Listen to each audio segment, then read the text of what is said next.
special, Kay.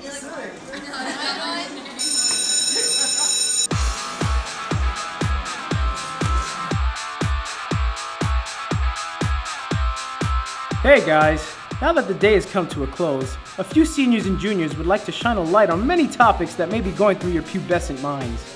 Some of it was passed down to them, and some of it was hard-earned. But now, they're gonna give it to you. This is a show hosted by senior Kaylee Rogers, who will be joined by her fellow students. So sit tight, buckle your seatbelts, and enjoy the ride. This is Teen Forum.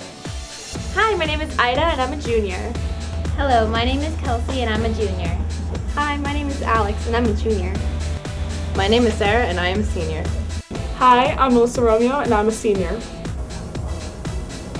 Hi, and welcome back to our new segment of Teen Forum. For this certain segment, we're going to be discussing the attire and how you can carry yourself with the way you look.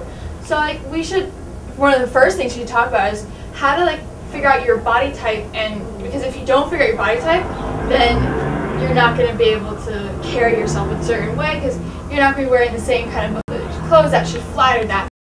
There's different types. We've all heard of, the all-coveted hourglass figure, which is basically, pretty much like an hourglass. Then, there's apple, pear, various fruits and vegetables almost we're associated with our bodies. Yes. And, there's the whole, idea of, a ruler type where it's just straight. With all these different types, you should, I found out from, 17 magazine. I don't know how you guys found out.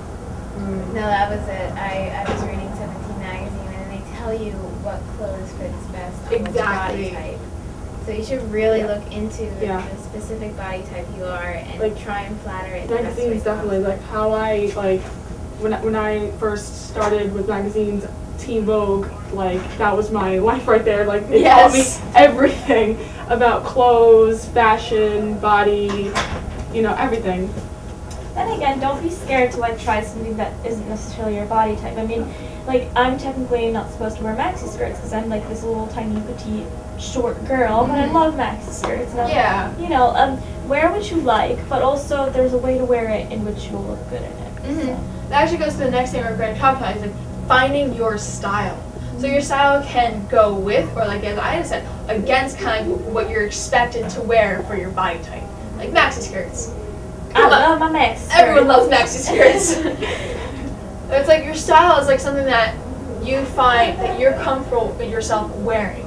That you don't feel like you're going against yourself. Now you may be going against the rest of the crowd, but if it's something you actually enjoy, then go for it. I love I may not be considered an hourglass figure, but I love those kind of clothing. Something that accentuates your waist. Yeah, I love stuff that accentuates the tiny waist that you may or may not have, but it's that's my style, so I try to go for stuff like that. And you can make it work, definitely. Oh, yeah. Belts and cinched stuff.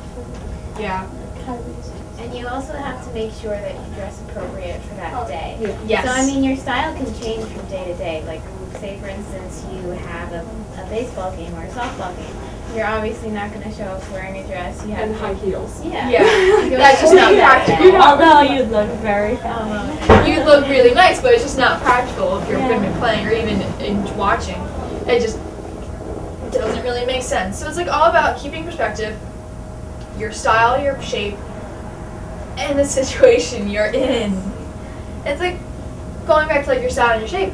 You should be able to find something about you physically that you feel your best trait, like your arms, your legs, your waist, something like that, and kind of learn to flatter it, but not to the point where it's almost exploiting that one thing in particular. Yeah, if you feel that your bust is maybe your best trait, a lot of girls actually think that their bust is and it might be true, but you have to find ways to make it an attraction, but at the same time not out there I'm just gonna show everything off. No, you can't do that. You have to as I remember having a conversation with Kaylee about this, we were talking about having a t-shirt and putting a tank top that's straight across and then a t-shirt that's v-neck, because it gives that attraction, so you could see that you're accentuating your bust, but at the same time you're not showing everything. You're not showing everything. and you have to remember to keep it classy, especially when you're in a situation with family or you're going to a family event or school. Yeah. There's certain places where you should and shouldn't do those kinds of things. Or summertime, just summertime doesn't mean you have to go, Yeah. wah! Exactly. It's like Birthday suit.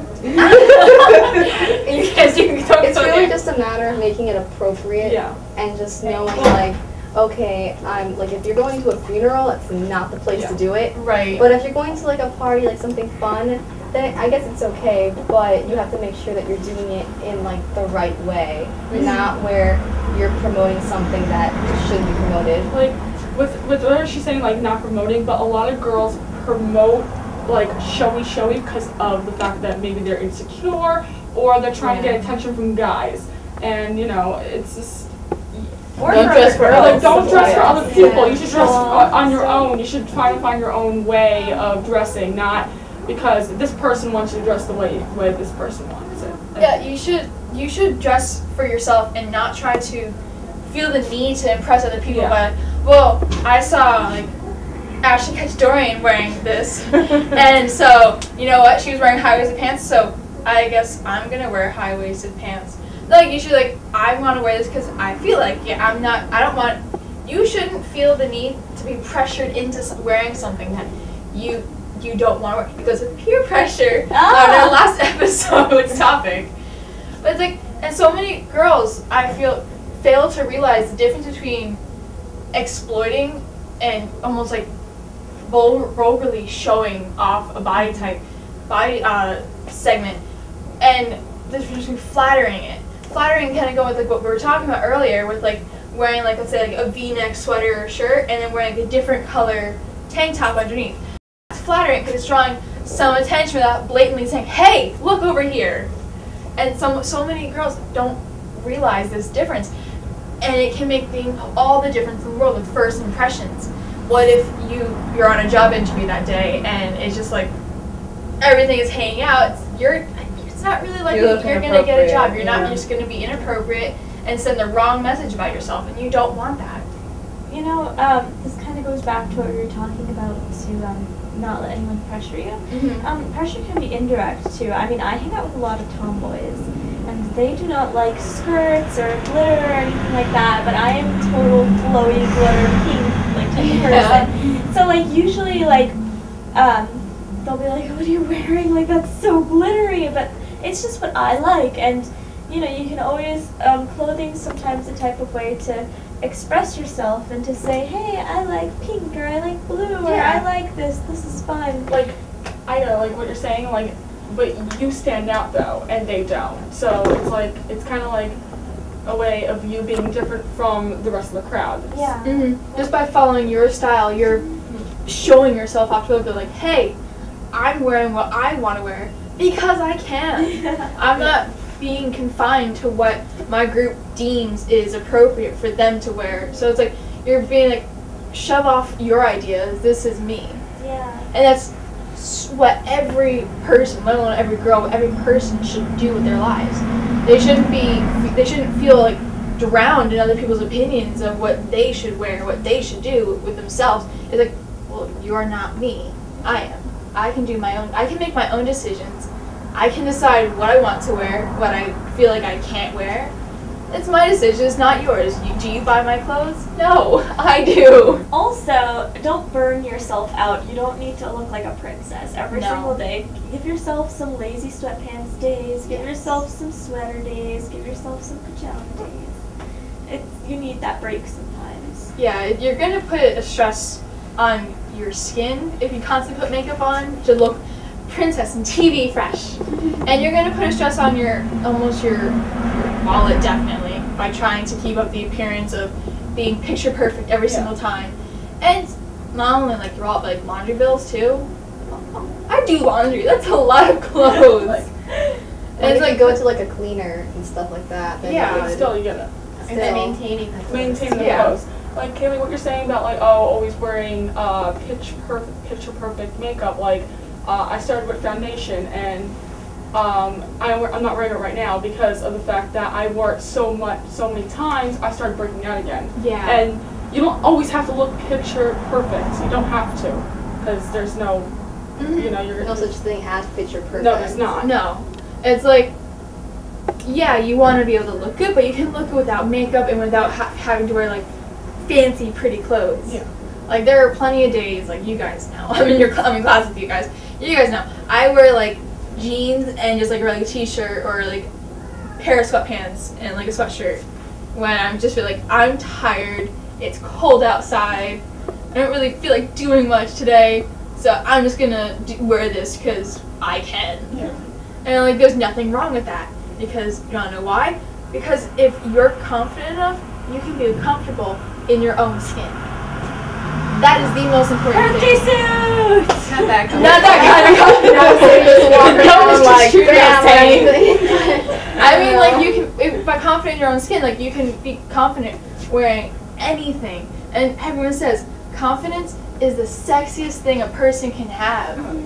So it's like if you can be confident wearing like this, oh awesome. If you can be confident wearing sweats and a t-shirt, awesome. Just be confident with yourself and you'll do awesomely in life. Like actually, since we were talking about clothes and your wallet, before you buy clothes, you should know like what kind of colors go well with like your skin tone, and people don't realize your undertone. Like there's different undertones for different skin colors. Yeah, like one shade of blue and another shade of blue is completely different. Like if you have a yellow undertone and you get like I don't really know much about undertones, but I'm just using this as an example. If you have like a really dark royal blue and you put it on, and then it might look beautiful on you and everything, but then that might not be the right shade of royal blue, you know what I'm saying? Like there's different types of blues also, so you have to like make sure, like try it on, be like, ooh, this looks nice, and then see the other ones, like what's the subtle difference? There's always a subtle difference. Does this one make me look too red? Does this one make me look too yellow, too orange? You have to take those into consideration, because then one day you might end up going wherever you're going and then looking like a fruitcake. Yeah, you know, red lipstick is a good example of that, because like there's different shades of it. There's like orangey shades if you're like a little bit warmer toned, and then there's like bluer, deeper shades if you're like lighter toned. So clothes can be that way too. So Definitely. And if you find a shirt and you really like it, try it every single color possible. Like when I go shopping, if I see a shirt I really like, I try it in blue and green and red and pink and everything, and I make sure I find the color that looks best on me. You have to go through trial and error to just find the perfect one that looks best. Yeah. And what I do is, I know this is kind of crazy, but like before I buy something, I always go online to see if they have it, and then I research on it. Like on Forever 21's site, they have like it says model, and then it says their height, and it says their weight. And I compare what I need, and then they're like, oh, they have a small. Well, I'm like 5'3", and they're 5'8", and they have a small. Yes, I need a small, like, because of the fact that I'm way shorter than them. Like, totally check that out. Like, definitely check. I love how, like, not only Forever 21, but Aeropostale is doing that too. Yeah, they do that. I love how they're doing that because, like, you can compare yourself, like, your height and your weight to see, like, well, if they're wearing small, I may need a medium because I'm taller or something like that. Yeah. It's easier, especially if you're doing online shopping, because like you can't really try the clothes on. Yeah, and like it's gonna be more of a hassle, like waiting like a week to get it, try it on. It's too big, it's too small, it's not the right color. Send it back a week later, get the refund, and then buy it, and then rebuy it, and then wait another week. It's too much hassle. So just like, it's all about seriously just checking the statistics for that one with like your weight and height, and with the way you said with the colors, try stuff on and see what looks good on you. Just vary your colors, and then you'll feel like you're looking like awesome. Always try things on, because I did this. I bought for my birthday. I needed a belt. I bought a belt, but the line was really long, so I was like, just pick something that you like. And we were in a rush. I picked anything that looked nice. When I got home, it was way too small. You definitely need to try it on. Like, don't like go to the store and just like, oh, I like that, I want it. That's it. Like, it'll be so much better, and you won't waste your money. Cause I think I wasted like at least $10 on that belt. And then sometimes you don't even have time to go and return it. Yes. Which makes it even worse. Like I don't even know where I put the receipt. So definitely go and try things on. And then these stores, they only give you maybe like 30 days. 30 days to return it. So you really have to keep on top of all that. Yeah. So before you buy anything, make sure you really, really want it. Yeah. Yeah, well, like, I have, like, a really small tip. Like, it was my cousin, I believe, who told me this. If you're shopping for jeans and you're looking at the jeans but you don't know your waist, because sometimes you could have, like, thick thighs and you know, thick hip area, but your waist is smaller than that, and the pants are just a little, you know, too thick at that, so you might have to get a hem. So what you do is, like, you go around your neck, and you put the jean around your neck, and don't choke yourself. You just be careful. Just like kind of slightly wrap it around, and then whatever, if it fits, then you have to add like 2 more inches, because then that'll be like the perfect like hip size. Because you have to go with hips, because you know, girls, we have bigger hips than guys. You have to go with hips and thighs more than what your waist is. Like, you can get any pant, like, so like, what is it, taken in, yeah, at the hips area. So that's like the waist area. If it's too small, then that's the problem. And yeah, like, you brought thighs up. Thighs are a big issue when it comes to pants. Because what if you're like, because my problem is I did dance and track and sports as a kid. So like my legs got muscular, but then my hips were kind of like small. So it was always like, especially when going through growth spurts, it was, let me try on pants. Oh my god, it fits my hips, but I can't get it past my thighs. That can make anyone, especially like, it made me feel horrible about my self-image, because I'm like, I can't even get into this pair of pants. Oh god. But you can't let that get to you, because it happens to the best of us. So it's a thing in life, but the thing, it's happened because we're girls, and it's kind of like, going through puberty, girls end up having to take in more calories, and just because of the massive growth spurts with like your hips getting wider, everything, all those changes. But it's like, you feel bad about yourself because you're eating more, you see like extra weight gain that you didn't expect to happen. But in like a year or two, everything starts to even itself out. And it's all about like keeping your self-image in check by like putting things back in perspective. It's kind of like you're playing a tape in your head. This is only temporary. It's going to get past it. I just need to hold my head up high and just carry on. Well, that's it for today. Thank you guys so much for joining me, and thank you for watching. I hope you can take some of the words we've said to heart and kind of keep your head up and carry on. Well, thank you for watching Teen Forum. Coming from the high-tech beanbag room, I'm Kaylee Rogers. Enjoy your day. Bye. Bye.